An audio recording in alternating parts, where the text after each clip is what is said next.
Hello, and welcome to the delicious recipe here on UPRN. And if you're watching live, you can be checking us out on Facebook.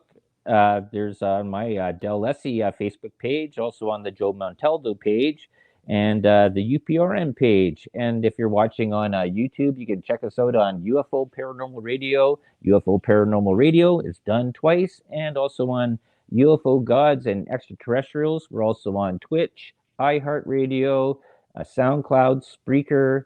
And just for you guys out there, it says if you're watching this as a rebroadcast and stuff like that, hit the like button, put the thumbs up on there because it all just gives support and boosts up my numbers there, anyways.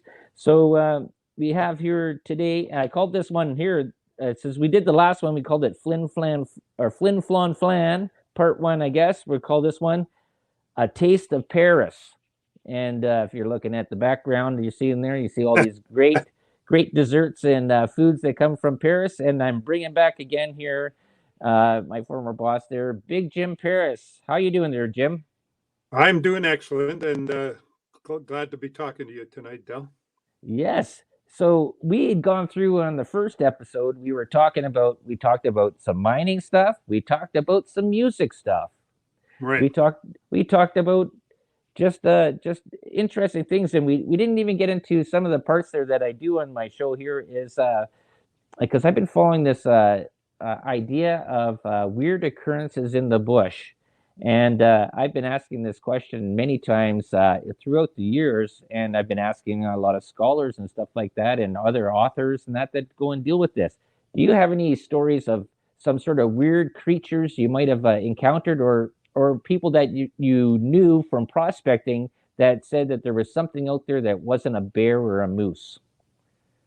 Well, I mean, come on. There's the stories are endless. I could go on and on and on. When we were working up on the Mishkow River out of Pickle Lake, northwestern Ontario in Canada, uh, we used to hear my cabin or my building. The engineer's tent where I stayed was up by where the core racks were, where we logged the core, where the helicopter pad was, and the rest of the guys were down in the bunkhouse, and then the cook was in the cook shack right down by the river. And we had this big beautiful river that flowed in right through the front of the camp there, but it was called the Mishkow River, and it flowed down about 20 miles into the Albany River, which is a big famous river, and that's the river that flows out to the bay there, and where all the diamond, where the big Victor pipe was, the diamond mine that De Beers had. Right, that's the Hudson Bay, St. James Lowland area, right? Yes, that's Yeah. correct. Okay. So we were working on a gold property, and I mean, we're in the bush all day, working all day, and then we come in at night and have a meal, and work on our notes, get on the computers, whatever, and then of course it's bedtime. So sometimes you'd go out for a whiz at night, and there's the northern lights, just beautiful greenish, bluish, reddish colors, and then you hear this barking, uh, like a dog barking, Mm-hmm. and I'm thinking, well, it's got to be a fox or a wolf or some kind of animal like that, and go back to bed. A little while later, I hear ruff, ruff, ruff, again, and he's getting closer. So this went on a number of different nights that we'd hear this barking, and finally, I'm sort of we never did see the creature that was doing the barking, but it turned out that it was a type of owl, Oh, wow. an owl that barked. And one day he landed right on the satellite dish in front of the cook shack, and he actually barked at us. A couple of us were standing there doing the dishes, whatever, and this owl landed there. He wasn't very big. He was maybe about a foot high, Mm-hmm. and nice little owl, and he let a bark out of him, and that was how we solved the mystery. So when I came home back down to Thunder Bay, I looked it up in some of my books, and sure enough, there is a creature that barks like a dog. So that was Wow. that was one thing that was unusual, that I can remember just off the top of my head. There was, a lot of different times there was unusual things happened over the years. Uh, Sometimes when the ice is moving at night, when it's Oh yeah. when you've got the pressure ridges, and Hmm. sometimes that ice can make noises like a jet plane taking off. Right. And you hear this crescendo of noises, and then it wanes and ebbs, and then it comes back again, and you'd swear that there was a jet plane flying low right over you. Uh, Right. I've played this. I'm not sure if you've heard this before. I'm gonna play this for the listeners out there. I can see if I can turn this up a bit here. This is the creepiest thing I've ever heard, and if people were listening before, they might have heard this before. But let's see if I can get this to go. Uh, Go play. This is the craziest sounds that you'd ever hear from the bush, and you would think that there's a lot of animals out there. Okay, here we go.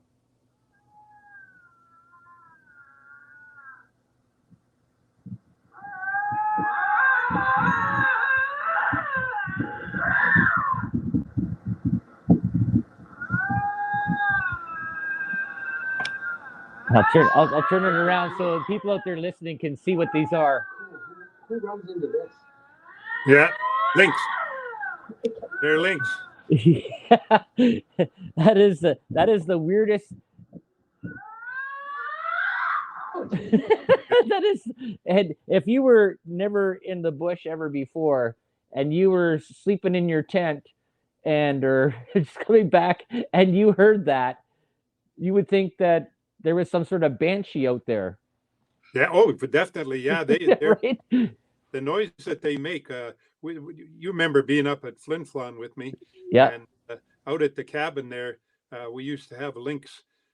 When I'd pull up to the gate to open the gate, I'd usually turn the vehicle off, and every once in a while, like the gate was up on a hill, and I would hear that very same noise, and it was coming from down in the sort of the valley, and so then I'd tell my wife if she was with me or whoever's with me, hey, get out of the vehicle, listen to this noise. And yeah, it's pretty scary noise. But those are mating lynx. It's a Yeah. mating thing. Yeah, but that's a noise that you would never figure that you would hear from a cat. And that's the part that I always sort of think about is that some people, I guess, when they, well, there's experienced hunters. I understand people that understand when they see something that's running through the bush on two legs. A bear can't run on two legs. That's not that fast, not clearing distances. So that's got to be something a little bit different. But hearing noises like that you're not accustomed to hearing, your mind starts to wander a little bit and going, this has got to be something out of this world. Well, yeah, I mean, there's no doubt about it. And if it's dark and if you're out there all alone without a gun or anything, it can get pretty scary. Uh, there was a fellow from Thunder Bay here, Jim Mislicki, that he had a bar and a restaurant up at I think it was either Uppsala or Ignis, oh Uppsala, and he said one time that he stopped on the highway and he said there was like 14 lynx all in a row across the highway in front of him, and I mean they weren't making that noise at the time, but Right. normally you only see maybe one or two lynx. Yeah, usually one, hey? Yeah, like we had one night we were eating supper at Shining Tree there at the camp. You've been down to Camp 560 there? Yes, And and yes, I shot a groundhog down there. ah, I you remember shot him that. or you inherited him. Didn't you get one of the young groundhogs? Well, yeah, well, no, that was the ones that we flooded out. I brought two back there, but there was the one there that we were down at the far camp, the one that the closest to the road, and the night before there was movement that was around the camp, and there was a bear that walked through the camp, and then the next day, I think it was me, Brent, and Ray Linky, and maybe Jason Storson was out there too, and then all of a sudden I think he brought his 20. Ray brought his 22, so we're out there just doing target practice, and all of a sudden, turn around, we hear all this scratching back by the camp. And go, hey, look at that! There's something. Maybe that's the thing that's scratching. I put it in the scope, and boom, right through the head. Whoa! big, huge groundhog. And then you told me that it was Audrey's pet that she was that she was feeding there. It's like, oh. She always asked me, I wonder what happened to my pet. Well, now she knows. Yeah. Now she knows. In fact, I hadn't heard that story either. But bears will walk on two legs. I've seen bears like gathering up grass for their to make a nest, a den. Yeah. And they walk on their back feet and gather up the grass in a big armful and then carry it to wherever they're going to make their den. Right, but they don't run. No, well, that's right. I've never seen a bear running on two legs. Right. I've seen many bears running straight at me on four legs, and that's one time we had at Knife Lake there in northern Saskatchewan. I had two bears running straight at me. I've got the hoop around me, and I'm strapped in with my console, and I mean, I can't just throw this stuff off and climb a tree or anything. And fortunately, when they got about 20 feet from me, they saw me, and one ran down a bush road this way, and another one ran on a drill road. And what had happened was the natives were blasting trenches, and they'd set off a dynamite blast and scared the crap out of the bears, and they were just running down. They were terrified. And anyways, I yelled at my helper. I said, watch out, there's bears coming your way, because we're tied together with the cable, 300-foot cable. Yep. Doing geophysics, measuring into the ground. And he stepped out on one of the roads and he said, what's that? I can't hear. Whoa! The bear was right there. 5 feet from him. Yeah. I remember you telling me that story there. It says, he said you came back there, said the guy didn't have to go to the bathroom. He was all white there. He says he drained all the liquids out of his body or something like that. But actually, we had a native woman that was cooking for us, and she used to tell me some stories. I guess she was truly a Métis woman, because her forebears, her grandfather was a Northwest Mounted Police officer, and the grandmother was from Cumberland Reserve in northern Manitoba. Anyways, she said that the way they used to hunt bears, the natives used to hunt bears, was they would sharpen up an axe, razor sharp, and they would go looking for a bear, cut a couple of sharp sticks, and the man would, when they encountered the bear, they would not attack him, but they would confront him and force him to stand up on his. A lot of times, bears will fight on their back legs, and the woman would stay behind him with he had the sharp sticks, and she would have the razor sharp axe. And when they got closer and closer to the bear, and of course he's getting pretty agitated, and the man is poking him with these sharp sticks, and of course he's batting them around. Bears are pretty fast, and he's batting the sticks out of his face there. And they would get to a certain point where the bear was sort of preoccupied with him poking these sticks right in his face, and she would slip underneath him and take the axe and just split his gut, make a cut right down there, and his guts would fall out on the ground. So, and of course he would be immobile after that and die.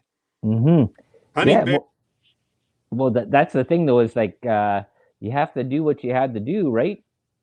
Well, yeah, and I mean, saved on bullets. Yeah, right. That's exact. I guess a lot of city folk don't understand the whole importance about what is needed for survival, just for yourself. Fat is a very important thing that people need. That's what feeds your brain. But hunting, and if you don't have the money to go and buy bullets or have the availability to get that, you have to use other techniques, right? Well, not only that, but it makes a clean kill.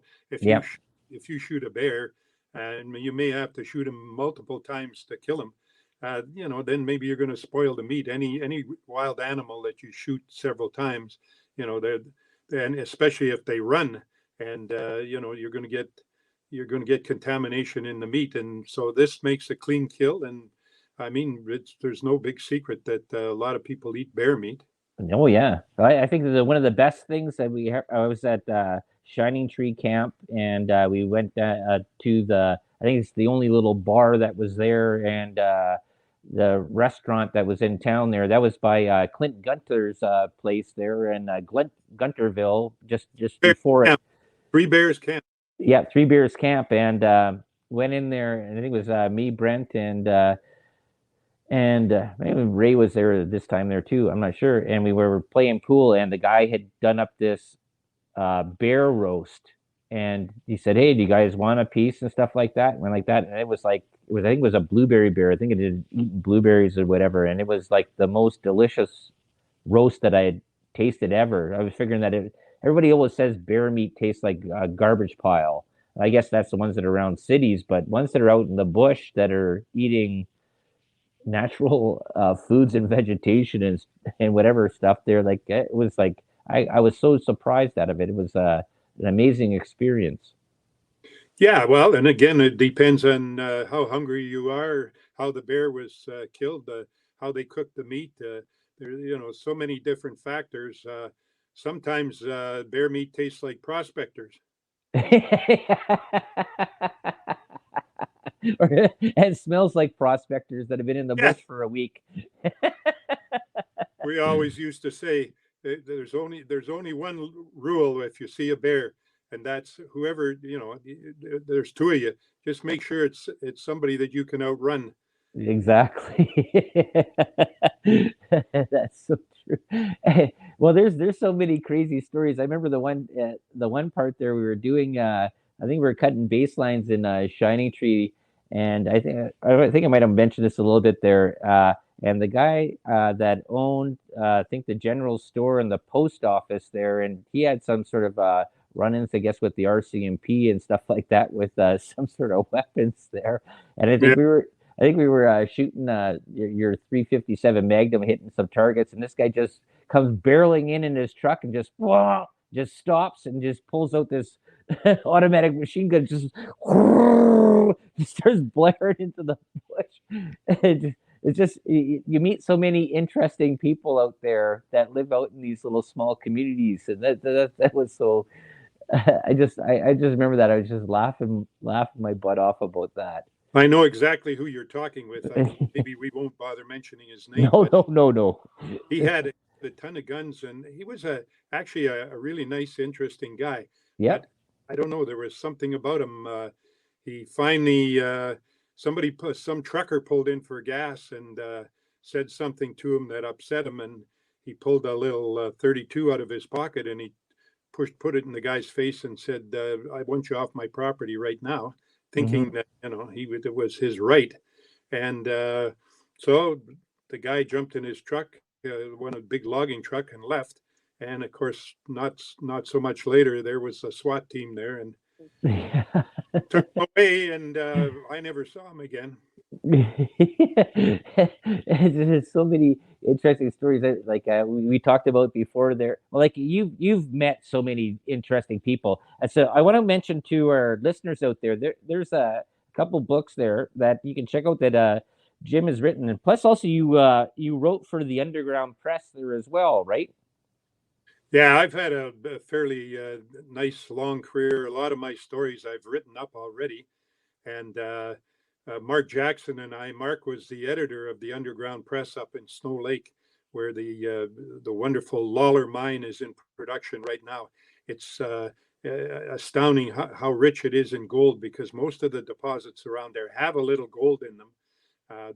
Hudson Bay Mining and Smelting had 12 producing mines, and they were mostly copper zinc mines with a little bit of gold. But this Lawler is just a couple miles from my grandfather's gold mine on Snow Lake, just over to the west. And Hmm. the miners were telling me when I was up there 2 years ago at a reunion for Snow Lake that I mean you could just scoop this gold up underground. I'm like, yeah, right, scooping up gold. They said, no, we're not shitting you, man. It's really rich. So Wow. yeah, So when you're saying rich, how much would you say there per ton? Because well, that's the sort of thing that they go out there and says it's like well it's like 2% per ton of rock that you come out, or 5%, or I'm like what is Hemlo at? yeah, Hemlo has actually three different types of ore bodies. So the ore grade It varies from, like it's one big deposit, Right. but there's three separate sort of geological environments that you find the ore in. Right. And I mean, that is a world-class mine, an amazing mine. The Mhm. story behind that mine is just beyond. And they're still mining it today. And they came out in the paper the other day and said Barrick owns it now. It's gone through a number of companies, but Right. Barrick has it, and they said they've got another 10 years of ore left. But Barrick is starting a campaign in northwestern Ontario that they're looking at other properties. They've been staking a lot of ground. I've been Right. trying to contact their woman geologist. Apparently, she's out of Vanessa McLean or whatever her name is, and show her some of my properties down at Geraldton. But Mhm. a rich gold mine would be half an ounce to the ton. Right. Okay. Yeah, that's sort of interesting. You know what? This is okay. You can verify this or not, but the story with Hemlo is that property before it was even founded as a gold mine was staked out, and many people had it. It was drilled and done. I think it was 196 drillings. They never found anything, and then what was it? 197. They finally hit the ore body. Was it Well, something? you're in the ballpark, but those aren't quite the right numbers. But Okay, I thought it was something like close to 200 that it was drilled, and then finally somewhere around there that they finally hit the ore body, and they were like, "Whoa!"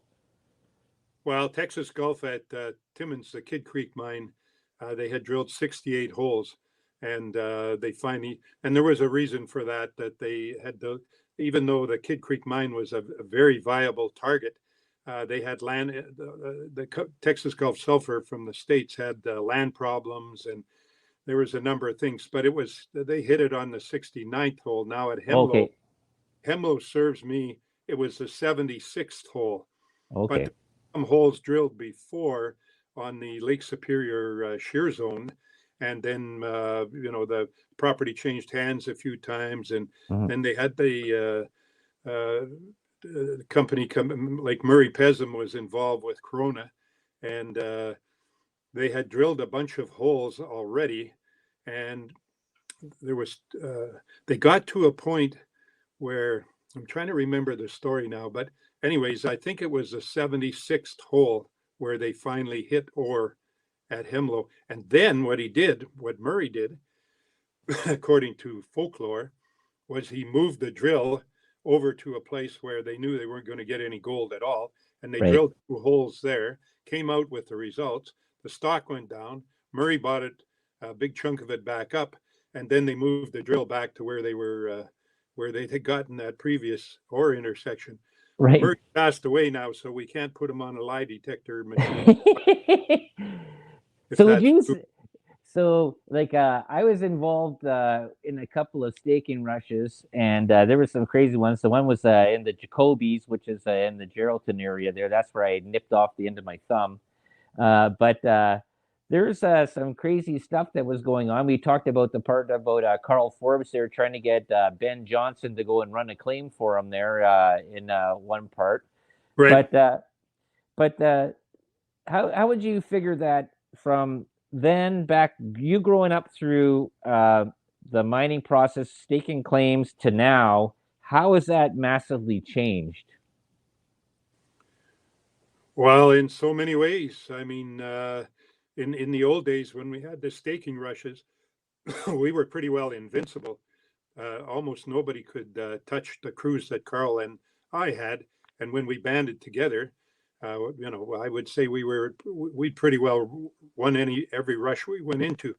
But I don't know. I mean, that talking about hiring Ben Johnson and that, yeah, he'd be fast on a track, but running through the bush, with fallen trees and up rock outcrops and I don't know the guys that we had out at Kirkland Lake. I'm trying to think of some of their Oh, names. the Mookie that was the guy who was attacked by the bear.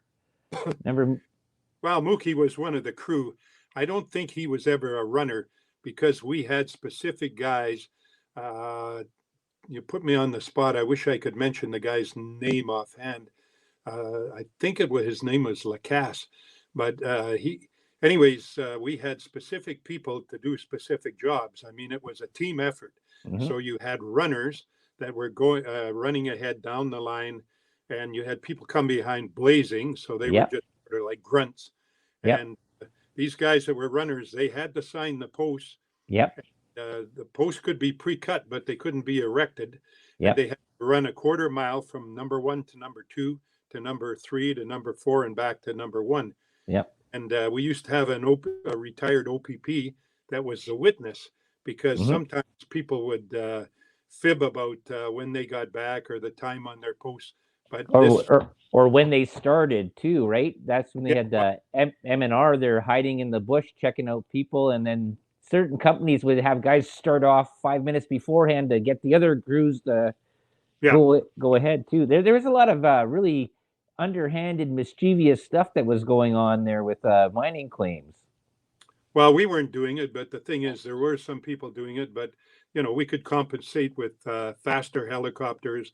Yep. The one rush there at Shining Tree, I had Hewison out of Timmins, and they had one of these big jet 222 Bells, and Carl had a helicopter out of Quebec that was really fast too, Hughes 500D, and they were known for their speed and agility.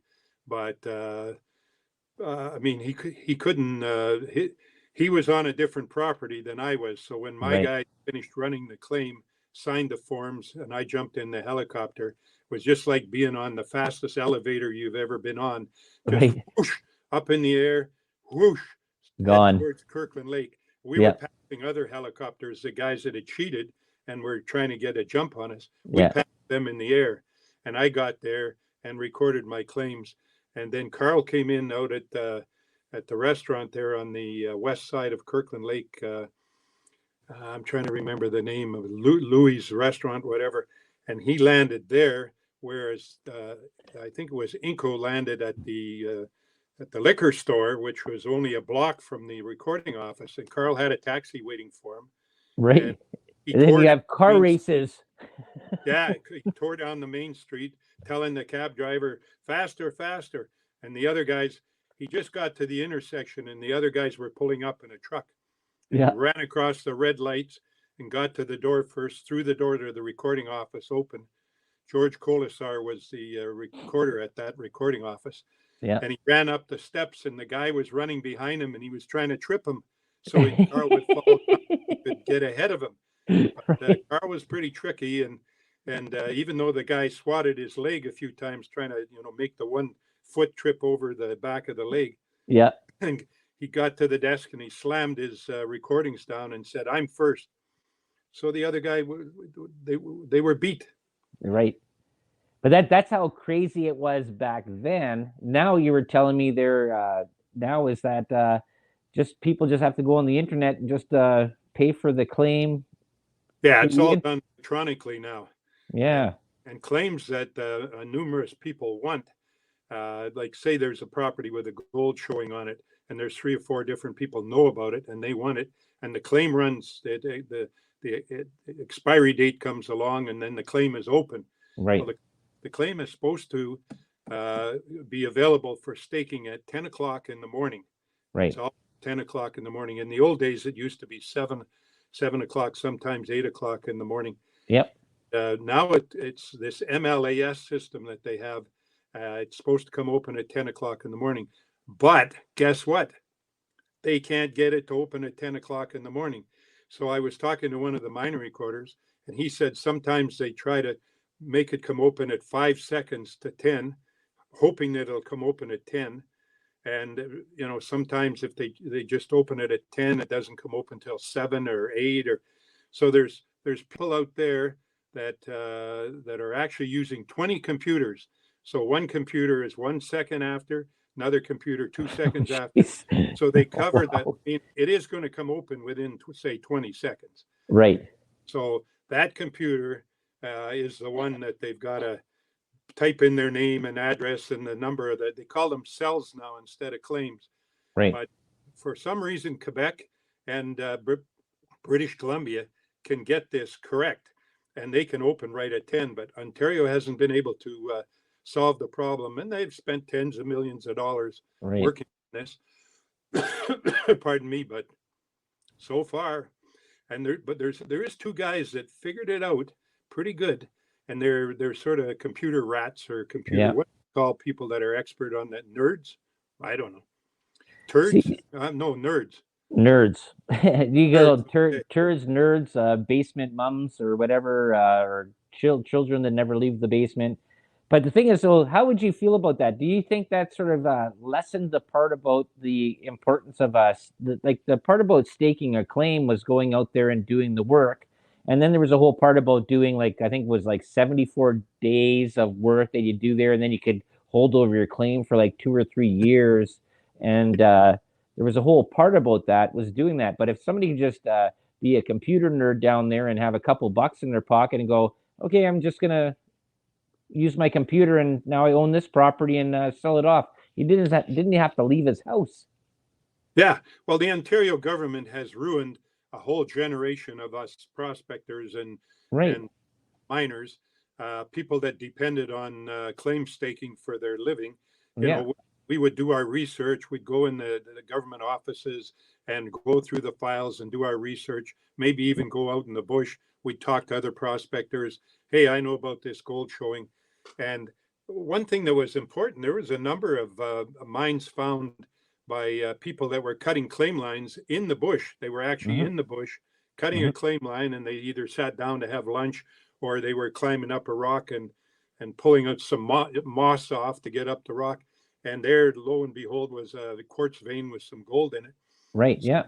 that was an important thing, that actually going on the ground, you know, gave you a chance to know about the property. But anyways, it's a different world now, and some of the major mining companies, you know, poked a few of the people that were on the committee, and they decided that they would finally go to electronic staking. Manitoba is still, you know, you got to go in the bush. It's Yeah. not staking, but Ontario, and it's very unfortunate. I know of two guys that just staked something like 85 properties, and they Mhm. sold them to a Vancouver company for $4 million Wow. because they know how to manage these computers. Now, I don't know if I wouldn't call that very fair, but Yeah. that's the state of the things. I've explained all this to Rickford, the Minister of Mines in Ontario, and Mhm. his minions, his people that work for him, and you know, they probably don't know what the solution is, how to do it, how they're going to do this. Right. That's the problem there. I've talked about this many times. There is that technology is good as a tool, but it's not good as a part there is to go and depend on for life. Like you don't know that. I'll put it to the part here is that, hey, if I can go and create a delicious recipe on my computer and never taste it, how do you know if it's good or not? Right. Right. So I'm going to go So, into this part. Sorry, I'm going to go into this there. So I want to, because we only got about another 15 minutes left, and I screwed this up the first time. I didn't do this. 2 books. So we got Head Frames, Happiness, and Heartache, Mines right, of Manitoba. And then we have Noracme Gold Mine Story. And right. this one there is the one part of there is that's of your father's mine up at Snow Lake. Is that correct? Well, the Noracme gold mine story is a story about my family, and that's why I wrote the book. And Okay. I was so fortunate to be writing for Underground Press, and I Yep. was writing for Cottage North in Flin Flon at the time. And Mhm. there's another thing that, you know, the government, those magazines were pumping out fantastic historical stories about northern Manitoba, northern Saskatchewan, Right. and they relied on advertising to keep them alive. And then once we went to you know, the type of digital world Mhm. that we're in right now, where you could read them for free, Mhm. basically they were giving the magazines out for free because of the advertising. Right. But got to a point where they couldn't afford to publish the magazine.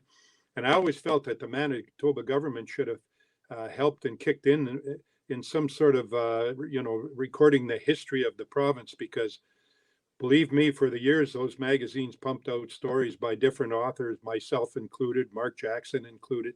Hmm. It was the stories were fantastic, and a lot of the stories that I didn't write that other people wrote, I'm like, wow, I never knew that. Wow, up at Sheridan this happened, and up at Puckatawagan this happened, Right. and so it's really unfortunate. But the Can, book, can I ask you a question there? This part here, anyways, is that is Manitoba more richer in minerals than Northern Ontario? Because I did a job there for Harris Rebar. I had to go and plug off a uranium mine 174 meters underground in Lac de Bonnet.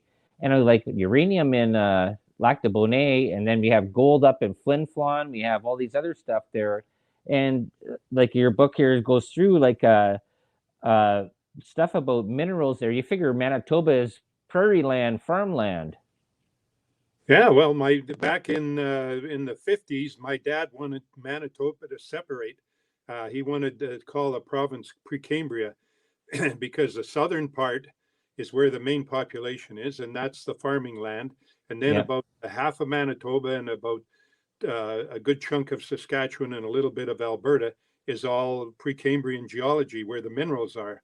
right. To answer your other question, no, Manitoba has a lot of base metal mines, copper, zinc, but Ontario has a lot more gold mines. We're rich in pretty well everything: gold mines, uh, base metal mines, and Okay. Alberta, of course. Well, and Saskatchewan has the uranium mines and the potash in the south. But Hmm. my dad was, government by the people, by the northern people, for the north. Uh, but the votes, it's like northwestern Ontario. Yeah. Where is the voting population that elects these governments? It's down in the Toronto in the GTA area, not Yes, up. I've talked about this many times for 3 years since I started my show here about Northern Ontario should be a separate province from Southern Ontario. When Don McKinnon and John Larch, basically they were the ones that got the big reward out of Hemlo. They were the ones that staked the claims. McKinnon had the foresight, and he was very, uh, you know, very much in favor of northwestern Ontario, well, and northeastern Ontario, Timmins, Kirkland Lake, that whole area there. Hmm. The area where Hemlo was found was sort of in the middle of those, and he really wanted to break away and form our own province. And of course, it can never happen. A lot of people have come up with the idea in the meantime, as well as Don McKinnon, myself, my dad, yourself, but it'll never happen because the votes are down in the southern part of the province. Yeah, exactly. But Yeah. to get back to the book, this Okay. was a story I wanted to write, and Mark was fantastic because my grandfather came back from World War I badly wounded. He'd been hit by a shrapnel blast, 28 pieces of metal. I've got his mirror right here behind me on the shelf. And if it wasn't for that stainless steel mirror being in his tunic pocket in September 29th, 1918, in a certain battle, when he got hit by the shrapnel blast, one of the pieces hit him right in the chest. Would have killed him dead. But fortunately, because his mirror was there, it hit the mirror, bent the mirror all out of shape, but it went off through his rib cage. Oh, wow. So it didn't kill him instantly. But he would have bled out anyways if some of the other troops hadn't found him. But he came back, definitely had PTSD in a bad way, but they didn't call it that then. They called Hmm. it being shell shocked. Right. Well, anyways, he came back. He spent months in a hospital in England and London, and then back in Canada. He spent time in the hospital, but he lost half of his one hand and walked with a bad limp. And he'd go in to apply for a job, and people would see this old, and he was almost 40 years old when he enlisted. Everybody else was 22, 20. People that lied about their age, 16, they Right. wanted to go and fight in the war, and they all called him Pops. So he came back, couldn't get a job. One day he got in a canoe in Saskatoon, paddled up to meet a couple guys in Snow Lake that had a property up there, and they worked on it all summer. Hmm. And when the Assays came back, they were called the Bounter brothers. And when the assays came back, they weren't too encouraging. So they left and went back to Saskatoon. My grandfather stayed, and he was determined that he was going to do more prospecting. And one day he was paddling along, late fall, the bays were freezing, and he knew he was going to get trapped. And that would be because he had to cross Wekusko Lake to get back to the railway. Mhm. And the leaves were off the trees, and he looked up on a hill, and he could see all this rust up there. And he went up with his gold pan, because everybody carried a gold pan in those days. Okay, so for the listeners out there, what would rust be into? That'd be something that would be on the quartz that you'd have some sort of mineralization, some sort of metal, correct? Yeah, it would be the pyrite that was associated with the gold. In this case, in my grandfather's ore, it was arsenopyrite mostly. And when that oxidizes and weathers, it gets, it turns rusty. And same pyrite, arsenopyrite, iron will rust. And so he put some in his pan, went down to the lake, swished it around. My God, he saw little grains of gold in there. So, and what had happened was the ore body was under about 8 feet of clay, and the groundhog, we're talking groundhogs again, the groundhog dug down his hole. Yeah, And the groundhogs have those little other holes that they have, so that when something comes after them, some animals can kill a groundhog, they can get down the hole, but yeah, the groundhog has other hole, like other channels, yeah. tunnels that he can run in, and so he can evade the predator that's trying to get him. So the And listeners out there, just to know, is that a groundhog has 7 front doors to his lair. yeah, well, front doors, back doors, side doors. Yeah. When he got down to the rock that was 6 feet under the clay, he started scratching around, and he was digging up this rust and arsenopyrite, taking it back up and spreading it around the top of his hole. Probably been doing this for a few years before my grandfather came along. Mm-hmm. So then he knew that when he saw the gold in the pan, he said, I got a stake here. And he didn't have time. He had to get the hell out of there. The bay, everything was freezing up, and he still had to cross 20 miles of Wekusko Lake and then walk another 16 miles to the railroad. Right. And so he came back in the spring with a couple guys, and they walked in over the ice. But what I found was amusing was, even though they staked their claims over the top of the ore body, nobody realized for years and years that the ore body dipped at about 60 degrees out to the northeast. So for years, if anybody had a staked out to the northeast, they would have had most of the ore body covered. But Right. When they got underground, they found that out, and pretty soon, bam, bam, bam, they had everything staked up.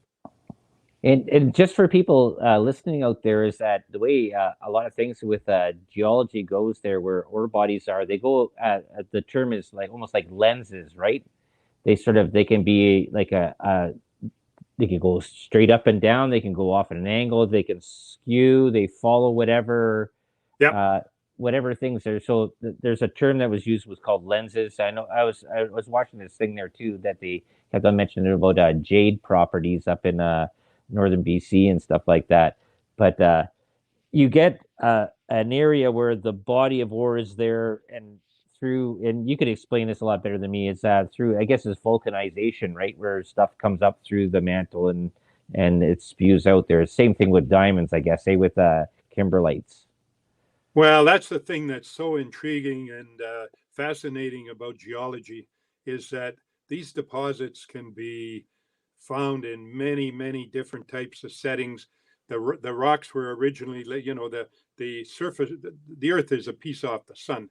And when the earth was cooling, it was like a porridge where you had all these bubbles going, you've seen a porridge cooking. Yep. Here and over there. And that's what the surface of the earth was like at one time. And then when the rocks solidified, and then, there was areas that were turned up by upheaval close to vertical, and then they were weathered down, and the sediments flowed into basins. And then, there was so many different processes. Right now, the main thing that's happening in geology is a good 70% of northwestern Ontario is intrusive rocks, like they're called plutons, stocks. Right. The stock is a small pluton. A pluton is a huge, and the rocks that have usually produced the ore bodies are in the minority, and now they found out. No, everybody thought these plutons were useless and they didn't bear any ore. But now the Cote mine down at by Shining Tree there, that IAMGOLD has, they Yeah. found out that there's shear zones in these plutons, and they've been drilling them and finding out, lo and behold, that some process either by the flow of fluids has Right. brought the gold up into these shear zones. But you're right. I mean, a lot of base metal deposits are sheet-like. Yeah. Some are the Lawler deposit is a whole series of lenses that goes down on an unconformity. And fortunately for Hudbay Minerals, some of the lower ones are very rich in gold. Okay, we only have about 5 minutes left, and this is a question I've been asking a lot of authors, researchers, and stuff that I've had on here on my show here. Now, this is the part there is that why gold? Okay, it's like who was the first person that was on this earth that said that gold was important, that we needed to have it? Do you have any stories of that? I've asked many people. I've heard lots of theories. I've heard lots of different speculation about this, because you figure that the most important thing for a human would be clean water and food. Right. But we've put this emphasis on gold being so important, and then we have like what Canada did. We got rid of gold as the gold standard. We went to fiat currency, so we got rid of that part out of there, and a lot of other things. But do you have any sort of theory on why gold became so important? Because there's other minerals out there that are way more precious than what gold is. Well, yeah, and early people were mining things like silver and copper and making arrowheads. There was a lot of mining went on. Gold was mainly always more ornamental, and then Romans came along. They were making gold coins, and that was a form of currency. But traditionally, but gold before that, even though, like, where was who was the person that said, "Hey, gold is important," and what was the purpose of collecting gold? Well, that's a good question, and I don't know if I've got a specific answer for it. But I mean, the Romans, there was gold mines in Spain, and then when they depleted those, the Spaniards and the Portuguese started going over and basically robbing the natives that had mined gold. But like gold is soft and malleable, so it's easily made into not trinkets but ornamental decorations. But if you've ever seen a nice piece of beautiful free gold, it has a magical quality to it that it's the luster of gold does something to a human being's brain. I know it does. I mean, it's a beautiful thing. Natural, free gold, like up at Red Lake, where they have some of the mines, and they mine these big pieces of gold. When you look at that, I mean, it just turns you on, turns me on. Okay, so then now we're getting into the Lord of the Rings, my precious, right? All right, but, well, go with that. So okay, we'll tell everybody where they can go and pick up your books there, and where they can check you out there, Jim. And because we only got about a minute or two left there in the show. Yeah, well, I mean, I like to say I'm the man of 1,000 stories, and I'd like to espouse that why I'm the guy. I'm the guy that flew with Canada's most famous cannibal at one time, and then he crashed a plane with my dad. Then he changed his name, and so that's why I'm the guy. I have all these stories. The time I was attacked by the Timberwolf, and people. I sent that story into a magazine in New York. They said they didn't believe it. Well, believe it, it happened to me. Mhm. So, that's why I'm the guy. I'm the guy that has all these stories. I talk to people all the time and they said, holy shit, man. And sometimes people like out at Dease Lake in northern British Columbia, we had one geologist. I was telling a story and he said, you know what, Paris, you're so full of shit. I said, no, I'm not full of shit at all. I don't have to bullshit people with because I have so many good, true stories. Yeah. And I'll prove that. Yes. Well, I'll that's write another book. awesome. I'll write another book. That's awesome. And you know what? And I'll love to have you back on here again, maybe even next month there. We'll do this maybe in 4 weeks time, because I know there's so many other stories that I know that you've told me and I know we haven't even got into and stuff like that. And you know what? This is great because I love stories about Canada, being in the bush, and I think a lot more people that are out there. I bet you they have some stories there too. And like I say, if you read down the bottom, if you have a story about anything weird, extraterrestrial, cryptid, just weird stories, paranormal, the delicious stories at gmail.com. You can contact it on there. And you check me out here on UPRN. We are at 7 p.m. Eastern Time, 6 Central. And I'd like to thank Jim for coming back on here again. We can probably do a part 3 again. Well, even my name, James Paris, that's a fictitious name. My real true name is Jes Matthiessen. And my grandfather changed his name when he escaped from Custer's army and came up to Canada. And he changed his name from Jes Matthiessen to James Paris. We have no idea where the hell he got the name Paris from, but I mean, there is other spellings now that I found that people have that name. But so there's no end to the stories, Del. Awesome. Awesome. Well, we have to end right there because we have another show there coming up there.